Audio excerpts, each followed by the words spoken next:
Welcome back, Officers of the Republic. It's your course on Enroll Police Chief APGAINS. Today we are going to keep it succinct because I am incredibly tired. The purpose of the video is to talk about transitioning into mid-game and after that transitioning from the mid-game into the end-game, some strategies around unconventional GAC farming prep and stuff like that.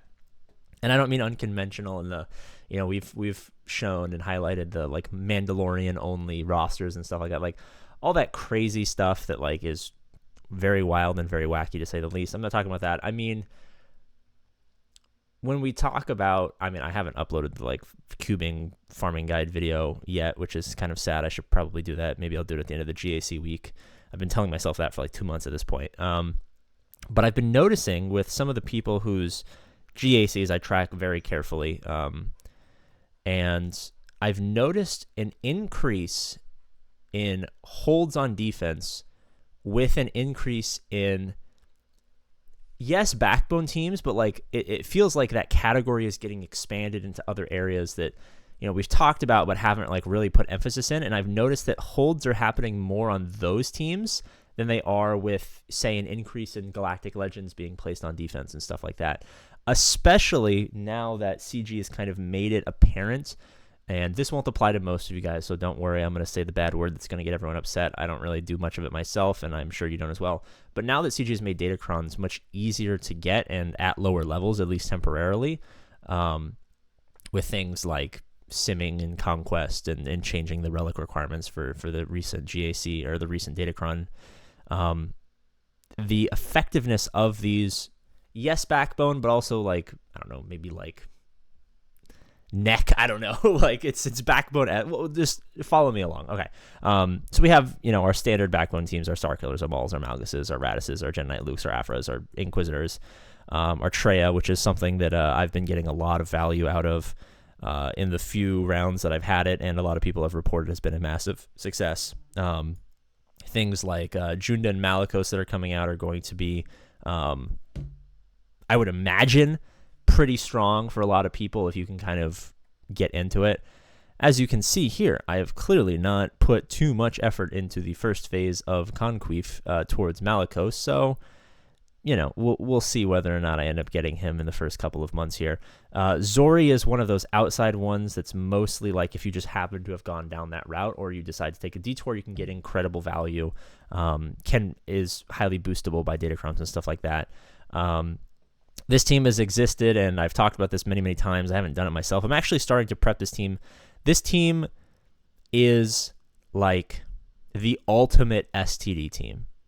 And what I mean by that is this team is not fantastic, but it's sometimes difficult. And if you can strategically place it on defense in an area where it's either weaker than everything else, so it either draws out something too aggressive too early and can kind of benefit the rest of that zone in that way, or place it in a place where it's likely not going to be paid too much attention to, and by the time they get around to it, it's difficult to deal with. It's a very big wrench that can be thrown in the way. It's a dip, dodge, duck, dive, dip, dodge, dip, dive, duck, and dodge, and dip, if that makes sense. Kind of just the ultimate STD team.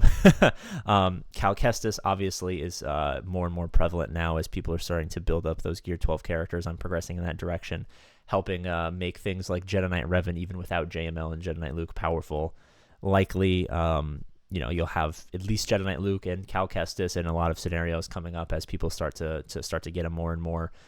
That team is fucking up a lot of Galactic Legends on offense, so not necessarily strong defensively because the Cal Kestis AI is not the smartest. And then Marin is, I don't want to say slept on, because for many, many, many months, Fatal has been exhibiting some of the most impressive Marin displays that I have seen out of any like offshoot faction that's not super common in a long time.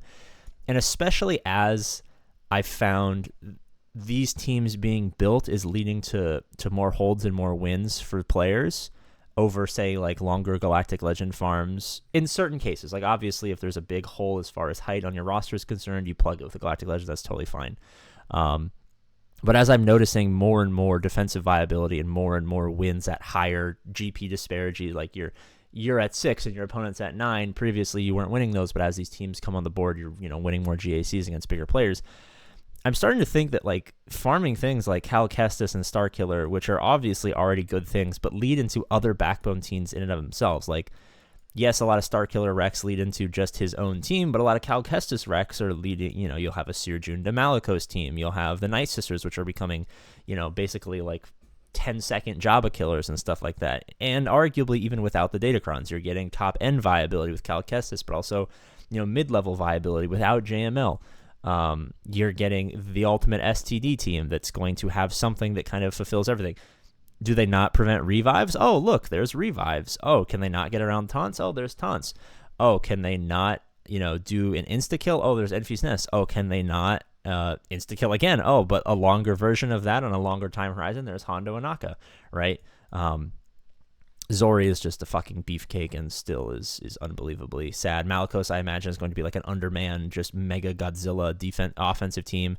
Treya is beating all sorts of fucking things, but also like is just a pain in the ass on defense. The point I'm trying to make is, since I am currently faced with this dilemma we've talked about, it's like build backbone, build auxiliary, build a galactic legend.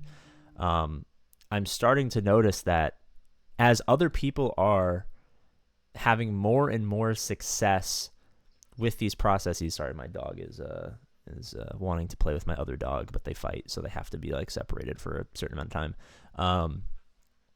As I've noticed, like people on Patreon who I'm kind of monitoring their GACs and helping them out and following along and doing all that sort of stuff, and we've been doing that for months and months and months, I'm starting to lean in the direction that this is just how you get ahead in the mid game. It's like for every one GL, you need at least 2 to 3 backbone teams to be picked up prior.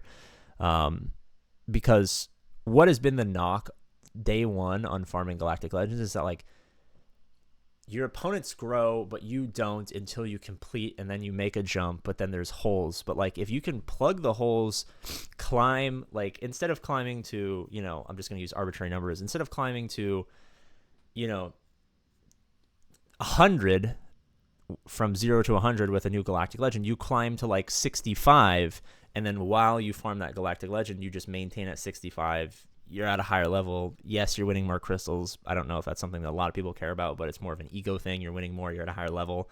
You're at 65, and then you can kind of maintain for a longer period of time, especially if a lot of backbone teams like Jedi Knight Luke, for instance, lead into other Galactic Legends, and then you add the Galactic Legend. Now, instead of being at 100 and then kind of slowly backfilling, you can be at a higher level and then add that on top, and now you're at 165, and you didn't have to kind of suffer for a long period of time and then always feel like you're catching up and catching up and catching up.